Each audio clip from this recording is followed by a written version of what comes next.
Je suis pharmacien, dans cette vidéo je te donne 5 compléments alimentaires qui fonctionnent et 5 qui ne fonctionnent pas. Dans ceux qui fonctionnent, tu le sais déjà, il va y avoir le magnésium, la vitamine D, la mélatonine. Il y a aussi le fer et la créatine. Dis-moi dans les commentaires si tu veux que je rentre plus dans les détails pour ces compléments alimentaires-là. Et maintenant, on va passer aux 5 dont tu n'as pas besoin ou qui ne fonctionnent pas. Et le premier, contre toute attente, c'est le multivitamine. Tu n'as pas besoin de toutes les vitamines qu'il y a dans un multivitamine. À moins que tu ne manges pas depuis une semaine et que tu sois carencé de tout. Donc va faire une prise de sang, regarde de quoi tu as besoin et supplémente-toi. Ou alors améliore ton alimentation. Le numéro 2, c'est la spiruline. La spiruline, il n'y a rien à dire, c'est un super aliment. Vous y trouverez des protéines, du fer, des vitamines.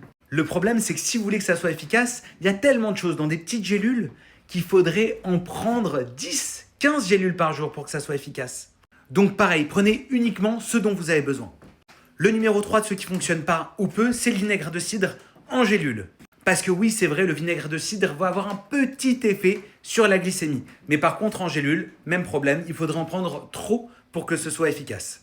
Donc vinaigre de cidre en gélule, on base. Le quatrième, c'est le Morosil. Et oui, malheureusement, tous ceux qui ont voulu perdre du poids avec du Morosil se sont rendus compte qu'il n'y avait pas d'efficacité réelle. Et enfin, le Shilajit.